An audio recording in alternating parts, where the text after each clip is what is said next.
Olá pessoal, sejam todos bem-vindos e bem-vindas a essa série de vídeos de introdução às equações diferenciais. Muito bem, vamos começar. Ah, ah, ah, hum. Silêncio. Eu sou o professor Elito Fontana e nessa série vou estar levando vocês então numa jornada nesse mundo mágico das equações diferenciais,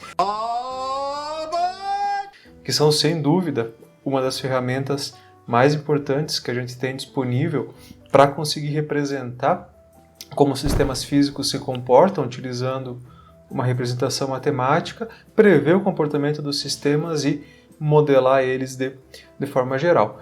Bom, então nesta série de introdução às equações diferenciais, quais seriam assim os conhecimentos, os pré-requisitos que vocês precisam ter para estar acompanhando aqui esses vídeos? Basicamente conhecimentos de cálculo básico, tá? Então conceitos de derivadas integrais, especialmente cálculo de única variável e eventualmente algum outro tópico de cálculo de várias variáveis, alguma coisa com derivadas parciais, mas não é nada muito necessário e eventualmente eu posso estar recapitulando esses conceitos também, caso for necessário. Então, nesse vídeo em particular, o objetivo aqui é trazer para vocês uma definição mais básica de equações diferenciais, o que são essas equações diferenciais que eu estou falando, afinal, e como a gente pode obter elas, né, qual a relação dessas equações com nossos sistemas físicos, que no final das contas o que interessa para a gente é estar modelando, né, representando esses sistemas físicos utilizando essas equações. Muito bem, então antes de qualquer coisa eu gosto de definir quais vão ser os objetivos deste vídeo para ficar um pouco mais claro e estruturado aqui a nossa lógica. Então, primeira coisa, nesse vídeo a gente vai definir exatamente o que são essas equações diferenciais que eu estou falando aqui. Associado às equações diferenciais tem um conceito muito importante aqui, que é o conceito de variáveis dependentes e independentes, então vamos ver a diferença disso. Vamos falar um pouco sobre a natureza dos modelos matemáticos, que é da onde vêm as equações diferenciais no final das contas, e como a gente pode, a partir desses modelos, então, obter as equações diferenciais que vão descrever um processo físico em particular. Primeira coisa, o termo equação é um termo que provavelmente todo mundo já está bem habituado a ouvir. Mas agora é importante que a gente distingua o tipo de equação que a gente está trabalhando, especialmente se é uma equação diferencial ou uma equação algébrica. Então, uma equação algébrica, que é o que a gente normalmente chama só de equação, ela é simplesmente uma relação entre duas funções, né? Por exemplo, aqui então eu teria uma equação, uma parabólica, aqui numa parábola, uma equação de segundo grau, a equação no círculo aqui também envolvendo duas variáveis, mas o que categoriza essas equações serem uma equação algébrica? A solução desse tipo de equação sempre vão ser valores que satisfazem a igualdade. Então, nesse caso aqui eu vou ter valores de x que quando eu substituir aqui vão resultar em zero, né? A mesma coisa aqui, eu vou ter um conjunto de pontos de x e y, né, que quando eu substituir aqui, né, eles vão representar, nesse caso aqui, então, um círculo com raio 2, mas, de novo, são valores de x e valores de y que satisfazem essa igualdade. Uma equação diferencial, né, em contrapartida, como meio que o nome dela já entrega, né, é uma equação que envolve a derivada de alguma função. Por exemplo, então, pode ser uma derivada total, né? Por exemplo, uma função aqui é derivada de uma função y em relação a x, ou pode ser uma derivada parcial também, né? Uma função de várias variáveis, aqui eu posso ter as derivadas dela em função de mais uma variável. Depois a gente vai entender melhor a diferença entre essas coisas. Mas qual que é a principal característica, então, das equações diferenciais? A solução dela agora não vão ser mais valores que satisfazem a igualdade, mas sim funções que satisfazem a igualdade. Agora, para mim ter a solução desta equação, eu preciso encontrar uma função y que quando eu derivar ela, somar mais 3 vezes ela mesma, vai dar igual a x². Então, se a equação diferencial tem uma derivada, né, naturalmente, para mim ter uma derivada, eu tenho que estar diferenciando uma função em relação a alguma variável. Né? Então, aqui, por exemplo, a derivada de y em relação a x, t em relação a x, e assim por diante. E essas duas variáveis, então a gente vai dar nomes diferentes para elas, porque elas vão ter um papel bem diferente aqui em termos da solução da minha equação. Essa variável, que representa aquilo que eu estou derivando, a gente chama de uma variável dependente. Ela representa aquilo, basicamente, que eu estou tentando obter como resposta da minha equação diferencial. Normalmente ela vai ser uma quantidade física mensurável, né? Uma temperatura, uma concentração, uma velocidade, posição, corrente elétrica, enfim, alguma quantidade física mensurável que eu quero saber como ela está variando no meu sistema. Né? E por padrão, então, né? Normalmente, quando eu tenho a equação diferencial, a equação descreve como essa variável está se comportando, então ela é, a princípio, né, a incógnita, digamos assim, da minha equação, né, ela não é conhecida. E a variável em relação ao que eu estou derivando, né, em relação ao que eu estou avaliando, como a minha variável dependente varia, a gente chama de variável independente. Quais são as principais variáveis independentes? Normalmente vão ser as posições espaciais, as coordenadas espaciais, então x, y, z aqui em coordenadas cartesianas, e o tempo. Tá? De longe, essas são os exemplos mais comuns da gente encontrar de variáveis independentes, né? Posições e o tempo. Pode aparecer outras, obviamente, tá? Mas elas são as duas, mas essas categorias são as principais. Um exemplo bem simples aqui, então, né? Tem a derivada de uma função dy em relação a t, mais a própria y igual a zero. Então, variável dependente vai ser a minha y, né? A parte, de maneira muito simples, sempre de lembrar disso, né? A dependente é a parte de cima da derivada, né? E a independente, em relação ao que eu estou avaliando, a parte de baixo aqui, a minha variável t. E a solução aqui vai ser, então, uma função y em função de t. Não existe restrição em relação a número, a quantidades de variáveis dependentes ou independentes a princípio. Eu posso ter uma função com mais de uma variável dependente, com mais de uma independente, tanto faz. Isso vai impactar na solução dela, em como eu obtenho as minhas soluções, as minhas funções, mas não muda o fato de ela ser dependente ou independente. Tá? Isso não vem ao caso. Considerando então que eu tenho essas duas variáveis presentes no meu sistema, o que a equação diferencial está fazendo para mim é basicamente estabelecer uma relação entre essas duas variáveis, como a dependente varia em função da independente. E aí fica uma questão então, como eu posso, quando eu estou trabalhando com um sistema cujo meu objetivo é saber como alguma coisa está variando, como eu posso relacionar o comportamento físico do meu sistema com as equações diferenciais. Então, para ilustrar como a gente pode relacionar um sistema físico com uma equação diferencial, eu vou pegar um sistema aqui extremamente simples, tá? Só para ilustrar realmente como a gente pode fazer isso, né? E para ver como essas equações diferenciais elas vão naturalmente surgir quando a gente está modelando o comportamento de um sistema. Então, considerem aqui um exemplo onde eu tenho um tanque que está sendo alimentado com uma certa vazão de água e ao mesmo tempo tem uma certa vazão de água que está sendo removida. Então, entra 5 metros cúbicos por minuto e é removido 3 metros cúbicos por minuto. E supondo aqui, então, que meu objetivo seja determinar uma equação que descreva para mim como o volume de líquido varia ao longo do tempo. Lembrando, então, da definição de derivada, né? A variação de uma coisa em relação à outra vai ser a derivada daquela função em relação àquilo que eu estou avaliando. Então, a variação do volume ao longo do tempo vai ser a derivada dele ao longo do tempo.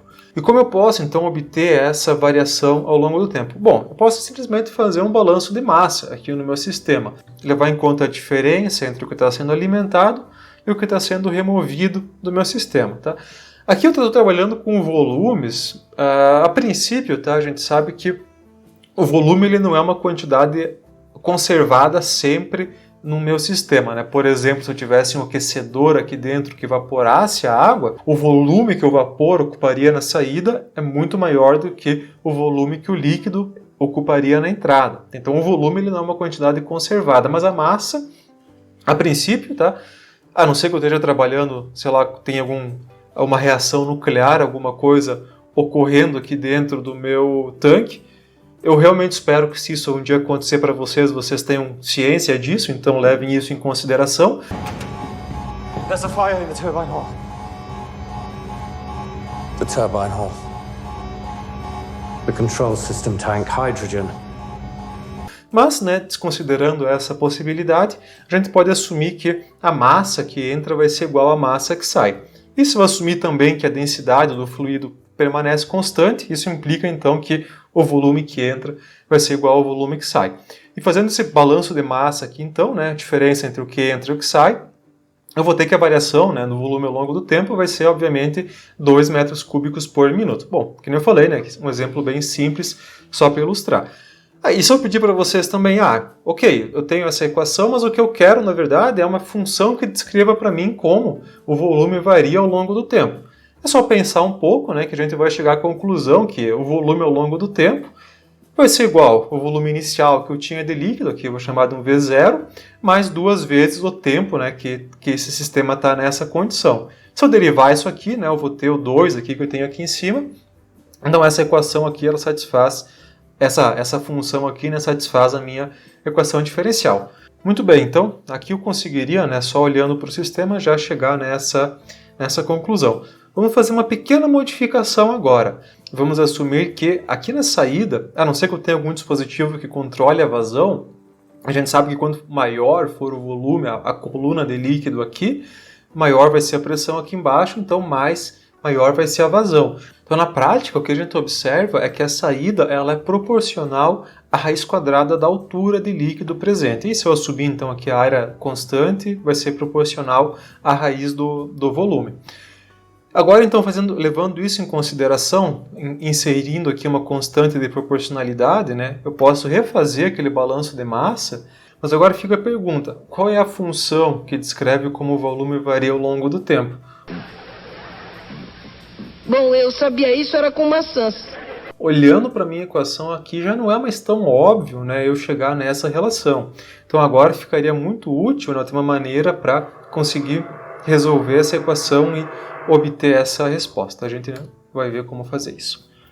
Outro exemplo aqui, só para ilustrar de equações diferenciais, agora um sistema, é o modelo de Röntgen-Huxley, que é um modelo utilizado para disparo neuronal, para obter como, né, uma corrente elétrica ela se propaga através dos neurônios. E é interessante porque esse modelo ele é obtido através de uma analogia dos componentes da célula com componentes de um circuito elétrico. Então eu vou ter como se fosse um termo com uma capacitância, uma resistência e assim por diante. E eu consigo, né, por essa analogia, modelar como um sistema bem mais complexo funciona. E essa é uma outra ferramenta muito útil aqui para a gente na área de modelagem, que é a gente fazer analogias entre sistemas que têm uma formulação matemática mais simples para representar sistemas mais complexos, né? Um exemplo bem clássico, que provavelmente quem já fez, já estudou um pouco de mecânica em física, eventualmente já tenha se deparado, são os sistemas massa-mola ou massa-mola-amortecedor. É meio estranho, né, você pensar que você vai ter uma massa presa com uma mola e amortecedor e você, né, vai ter que trabalhar com esse sistema. Mas mesmo assim, esse sistema ele é extremamente útil para a gente modelar processos mais complexos. Por exemplo, para modelar o comportamento de fluidos viscoelásticos, né? Os fluidos viscoelásticos, eles são materiais que eles têm um comportamento híbrido entre um fluido e um sólido elástico. Um fluido, se você deforma ele não retorna à sua posição original. Enquanto que um sólido elástico, quando você deforma ele volta para a sua posição original. Alguns materiais eles têm um pouco desses dois comportamentos, especialmente polímeros, né? Soluções poliméricas, géis, alguns tipos de pastas, alguns sistemas biológicos. Então tem vários materiais que eles, ao mesmo tempo que eles conseguem recuperar parte da deformação, eles também dissipam parte dessa deformação. Então é como se eu tivesse num sistema com duas componentes. Uma componente que ela tem um caráter restitutivo, que quando você aplica energia, ela armazena e depois devolve essa energia, como se fosse uma mola, um sólido elástico, ao mesmo tempo que você tem uma parte dessa energia que é dissipada, como se fosse um amortecedor que dissipa uma parte dessa energia. Então eu posso modelar o comportamento desses sistemas fazendo uma analogia com um sistema massa-mola-amortecedor, porque eu tenho uma componente de restituição e uma componente de dissipação. Mesma coisa quando quero modelar colisão entre duas partículas, por exemplo. Se eu não puder assumir que essa colisão é elástica, ou seja, que ela não dissipa nada de força, eu posso utilizar esse modelo massa, mola, amortecedor, inserir um termo então de dissipação, que seria o meu amortecedor, e através disso, juntamente com a aplicação do balanço de força utilizando as leis de Newton, eu consigo prever o comportamento de colisões de milhares, milhões de partículas, né, e como isso acontece no meu sistema. Eu posso, sei lá, prever, por exemplo, qual é a dispersão de partículas na atmosfera, por exemplo, né, fazendo essa modelagem nesse meu sistema. Então existem vários modelos simplificados que eles servem de base para a gente construir modelos mais complexos. Nunca menosprezem esses modelos por eles não serem diretamente aplicáveis. Normalmente eu consigo aplicar eles em sistemas bem mais complexos, fazendo uma analogia ou alguma modificação. Qual que é a definição padrão de um modelo matemático? Vai ser simplesmente a descrição de um sistema físico utilizando uma linguagem matemática. Não necessariamente equações diferenciais, tá? Normalmente elas são as mais utilizadas, mas não é. Mas eu posso ter modelos que envolvam outros tipos de equações também. Mas a ideia sempre é eu conseguir reproduzir um sistema físico, variáveis que eu quero medir, utilizando uma linguagem matemática. Eu comentei antes ali, a gente pode aplicar balanço de massa, leis de Newton, né, alguma coisa assim. E aí, uma questão que eu acho interessante de ser discutida antes da gente começar a aprofundar na aplicação desses modelos e na interpretação deles mais do ponto de vista matemático, é a gente entender um pouco como que funciona esse processo de eu transformar uma informação do mundo físico através de uma linguagem matemática. We can load anything from clothing to equipment, weapons, training simulations, anything we need. Isso está muito relacionado com o nosso querido método científico. Eu dei alguns exemplos antes de leis, né, lei de Newton que eu falei, né, balanço de massa, alguma coisa assim. E aí fica uma questão, eu sempre posso utilizar essas leis, né, o que eu posso e o que eu não posso estar utilizando quando o meu objetivo é criar um modelo que seja capaz de reproduzir aquilo que eu estou tentando estudar. Uma questão muito importante que tem que ser discutida antes de qualquer coisa é o que são essas leis que eu falei. A gente costuma utilizar esses termos no ponto de vista coloquial, digamos assim, lei, teoria, de uma maneira muito diferente do que isso representa do ponto de vista científico. Então, o exemplo mais clássico são as leis de Newton que eu acabei de citar, né? Provavelmente todo mundo já trabalhou com elas em algum momento.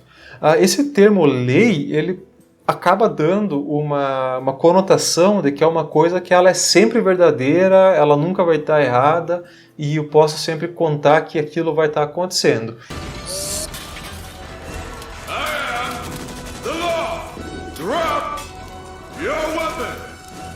Verdade, isso não é bem assim. A gente tem que ter um pouco de cuidado quando a gente vai trabalhar com esse tipo de coisa, porque essa questão de nomenclatura ela tem mais um fator histórico envolvido do que necessariamente um fator científico. Então, se a gente pegar todas essas leis que a gente tem na ciência, as leis de Newton, as leis da termodinâmica, né, quem já estudou um pouco de fenômenos de transporte já viu lá um monte de lei da viscosidade de Newton, lei de Fick, lei de Fourier, enfim, tem um monte de leis que aparecem lá. Às vezes parece que a gente está lendo um livro de direito e não um livro de fenômenos. Essa piada é horrível, mas eu insisto em fazer ela, então desculpem. Mas vamos lá. E essas leis, se vocês pararem para analisar do ponto de vista temporal, praticamente todas elas foram propostas do metade do século XVII até a final do século XIX. Né? Dificilmente você tem alguma lei que tenha sido proposta fora desse período. Acho que a última que eu consigo lembrar, pensando agora, é a lei de Planck, que é de 1900, eu acho. Deve ter alguma outra depois, claro que eu não lembro agora, mas com certeza não são muitas, né? E por que isso então? Bom, para entender um pouco por que essa nomenclatura é utilizada, a gente tem que voltar um pouco e entender qual era a lógica que era utilizada quando essas leis foram propostas. Inicialmente, né, quando a gente volta lá para o século XVII, o método científico ele era baseado numa lógica que a gente chama aqui de uma lógica dedutiva, né, que é uma coisa muito associada à escola do racionalismo. Então, um exemplo mais famoso, né, de lógica dedutiva, o expoente aqui foi Descartes, né, com certeza é o mais famoso aqui, né, mas além de Descartes tinha Leibniz, vários outros muito importantes nessa escola, e a sua famosa frase penso, logo existo. Então, qual que era a ideia aqui, né? Então, Descartes estava se deparando com o próprio problema da existencial, né? De como ele poderia saber que ele não estava vivendo num sonho, ou, né, usando uma analogia um pouco mais recente, como ele não estava vivendo numa simulação ou alguma coisa assim do jeito. Então, qual foi a conclusão que ele chegou refletindo sobre esse assunto? Qual era a única certeza que ele poderia ter a respeito do que estava acontecendo? A única certeza que ele tinha é que alguém estava pensando sobre aquele problema. Ou seja, existia algo que estava refletindo sobre o problema. Se existe alguma coisa que pensa, logo essa coisa existe. Então, penso, logo existo. Então, isso representa muito bem a lógica dedutiva, porque qual que é a ideia aqui? Eu parto de uma afirmação que eu considero verdadeira e, através de uma dedução lógica, eu chego numa outra conclusão. Então, isso que a gente chama aqui de lógica dedutiva, e também a gente tinha em paralelo, digamos assim, a lógica indutiva, ou, né, que está muito associada aqui à escola do empiricismo, especialmente Francis Bacon aqui na Inglaterra, né, e outros, David Hume também, era um grande expoente aqui do empiricismo. E a lógica empiricista, a lógica indutiva, ela está associada em eu observar como as coisas acontecem e, a partir da observação, eu tirar conclusões. Então tem esse quadrinho aqui, está em inglês, pessoal, desculpa, mas eu acho ele muito bonitinho, então eu acabei trazendo aqui, deixei o link aqui embaixo também para vocês acessarem a página. Essas duas formas de lógica aqui, dedutiva e indutiva, ela tá relacionada também com a lógica aristotélica. Então, teria aqui o nosso Aristóteles de exemplo, apesar de que o método científico moderno ele rompeu um pouco com essa escolástica aristotélica, mas essas duas formas de lógica aqui, elas continuam válidas. Pessoal de epistemologia, por favor, me desculpa que eu estou resumindo aqui um monte de coisa de maneira bem superficial, tá?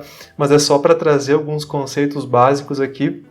Vocês podem procurar isso, vocês vão encontrar com certeza muitos materiais mais aprofundados do que eu estou falando aqui. Mas só para ilustrar aqui, então, né, teria mais um exemplo de dedução, né, bem famoso também, né? Todos os humanos são mortais, Aristóteles é humano, logo Aristóteles é mortal. É a lógica do se A igual a B, B igual a C, então A igual a C. Eu parto de duas proposições verdadeiras e, a partir delas, eu chego numa terceira proposição. E o exemplo de indução aqui, um exemplo que ele foi muito popularizado se eu não me engano, a primeira vez que ele aparece é no livro do Karl Popper, não tenho certeza, vou falar melhor sobre ele depois. Mas imagina que você observa, você está estudando cisnes, por exemplo, e você viaja ao mundo, então, observando a cor desses cisnes. Aí você vê um cisne, ele é branco. Você vê outro, ele é branco. Você vê 50 mil cisnes e todos eles são brancos.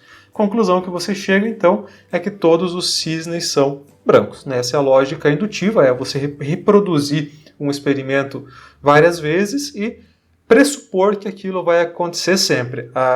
Apesar dessa lógica dedutiva e indutiva ser a base do método científico moderno, quando eu falo moderno aqui não é atual, tá? É moderno no sentido de que ele foi proposto na Idade Moderna, tá? Então não tem nada a ver com o método científico utilizado ou mais aceito atualmente. Mas essa lógica indutiva, ela ainda é muito utilizada. E como que isso está relacionado com as leis que eu falei? Se a gente pensar aqui, as leis elas seguiam muito, essas proposições de leis, elas seguiam muito essas duas lógicas, porque elas partiam de uma observação de um fenômeno que eu observava várias vezes, fazia uma proposição, então, de que aquilo vai acontecer sempre daquele jeito, e a partir dessa proposição, e utilizando a lógica dedutiva, né, eu considerando, então, que essa preposição que eu obtive por indução é verdadeira, eu posso aplicar a lógica dedutiva para chegar numa conclusão. Então, por exemplo, né, voltando para as leis de Newton que eu falei aqui, você mede a força associada com uma massa e você observa, né, que a força é igual massa vezes aceleração. Você muda a massa, continua sendo igual. Você muda a aceleração, continua sendo igual. Você muda a força, continua sendo igual. Você faz vários testes, sempre você observa que a força é igual a massa vezes a aceleração. Então você propõe isso como uma lei e através dessa lei você pode aplicar dedução e saber que para qualquer massa, qualquer aceleração, qualquer força, aquilo vai ser verdade. E, obviamente, isso tem problemas, né? E, de novo, utilizando a própria lei de Newton como um exemplo, que é possivelmente aqui o exemplo mais clássico que a gente sabe que se a gente for aplicar elas para um objeto que está se movendo muito próximo à velocidade da luz, elas não vão dar um bom resultado. E é isso, essa percepção ela começou a ser criada especialmente no finalzinho ali do século XIX, início do século XX, né, com Einstein, Lorentz, enfim, outros físicos dessa época, onde se percebeu que essas leis que foram ali por 300 e poucos anos adotadas como verdades absolutas, elas não eram, elas falhavam em alguns pontos. Isso gerou uma mudança na forma como a gente precisa encarar os problemas, como a gente precisa tratar o conhecimento científico. Deixar bem claro, tá? Não estou falando de forma alguma que as leis de Newton estão erradas, tá? Esse conceito de certo e errado ele não se aplica aqui, já vou falar melhor sobre isso também. A questão toda toda lei que a gente está tratando aqui, todas essas leis que aparecem na física de modo geral, elas são válidas sob certas condições. Tá? Então, eu não posso assumir elas como sendo verdades universais, apesar do nome lei meio que dá a entender que elas seriam sempre verdades. Tá? Não é esse o caso. E o que aconteceu então? Eu citei o Popper antes, né? Ele foi um filósofo no começo do século XX, que ele é muito do método científico que a gente utiliza atualmente se deve ao Popper. E ele levantou duas questões. A primeira, né, que a gente chama aqui de problema de indução. Bom, é válido, né, eu utilizar essa lógica indutiva de eu fazer observações singulares para propor enunciados universais? Se a gente parar para pensar um pouco, fica bem claro, né, que não faz sentido. Né, não faz sentido. Não é porque eu observei 50 mil cisnes brancos que todos vão ser brancos. Só quer dizer que aqueles 50 mil eram brancos. E o segundo, que é o problema da demarcação aqui, que está um pouco mais associado com a lógica dedutiva, que é estabelecer aqui um critério que consiga distinguir o que ele chamava aqui de ciências empíricas, né, que seriam essas ciências muito associadas ao empiricismo, né, a observação de como as coisas funcionam, então física, química, biologia, ciências sociais, né, que a gente costuma chamar aqui, de uma parte dos sistemas que ele chama de metafísicos de outra, que seriam esses conhecimentos lógicos e matemáticos. Bom, a lógica dedutiva, obviamente ela funciona muito bem na matemática. Eu posso fazer proposições que são verdadeiras, que são definidas como verdadeiras, teoremas e tal, que são comprováveis do ponto de vista matemático, juntar duas informações e chegar numa terceira conclusão. Do ponto de vista matemático, beleza, tá? Não tem problema nenhum, porque eu estou trabalhando com verdades universais. Mas agora, isso não é válido para ciências empíricas. Então, qual que é o problema?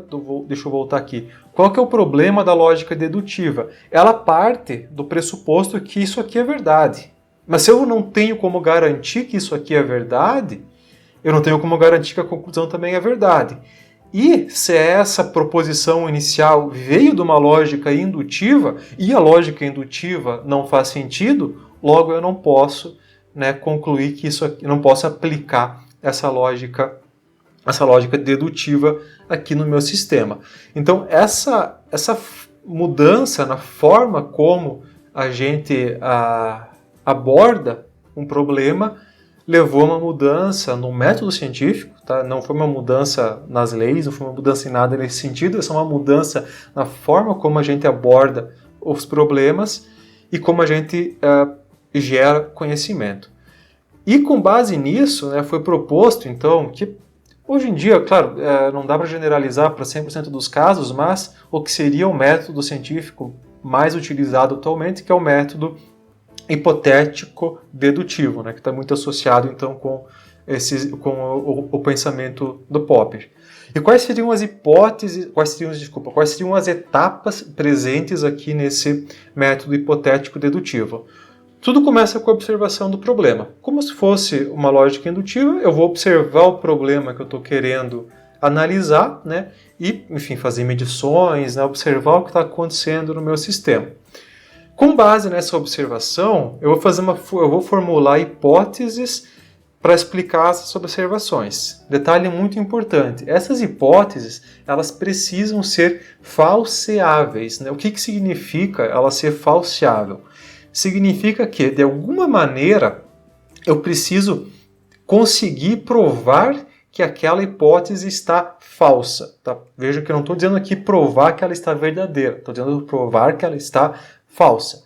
Por exemplo, no exemplo dos cisnes lá, eu posso fazer uma hipótese dizendo todos os cisnes são brancos. Eu consigo juntar todos os cisnes do mundo para ver se eles são brancos? Não tem como fazer isso. Mas eu posso procurar, por exemplo, um cisne de outra cor e automaticamente, com uma única observação, eu consigo provar que essa hipótese está falsa. Então, achando um cisne negro, por exemplo, eu provo que nem todos os cisnes são brancos. Então, para uma hipótese ter validade do ponto de vista científico, ela tem que ser uma hipótese falseável. E com base nessas hipóteses falseáveis, então, a gente constrói uma teoria para explicar o que está acontecendo. E esse é o ponto-chave aqui também, essa é uma outra palavra do dia aqui. Teoria. Quando a gente fala em teoria científica, isso não tem muito pouco a ver com uma teoria, como a forma como a gente usa a palavra teoria de maneira mais coloquial, como sendo uma ideia sem comprovação. É muito comum, né? A gente assiste um seriado lá, onde não foi revelado o final ainda, criei uma teoria de que o personagem X é, na verdade, um alienígena disfarçado e ele vai matar todo mundo no final. Ok, não está errado, né, usar a palavra teoria nesse sentido, porque, afinal, né, a gente convencionou a chamar esse tipo de coisa de teoria. Mas isso não tem nada a ver com uma teoria científica, né, obviamente. Né? A teoria científica ela é uma construção baseada em hipóteses falseáveis para explicar o meu fenômeno e muito importante também, uma teoria ela é o grau máximo que você pode chegar como uma ideia científica. Tá? Uma teoria nunca vai ser promovida para lei. Tá? Não é assim que as coisas funcionam. Como eu falei, essa questão de lei, existe ainda uma discussão no sentido de que lei seria mais uma coisa associada a observações do meu sistema e teoria uma coisa que explica como as coisas se relacionam. Então, elas teriam esses dois papéis, mas é uma coisa meio difusa, tá? De modo geral, como eu falei, isso tem muito mais a ver com uma questão histórica do que com uma questão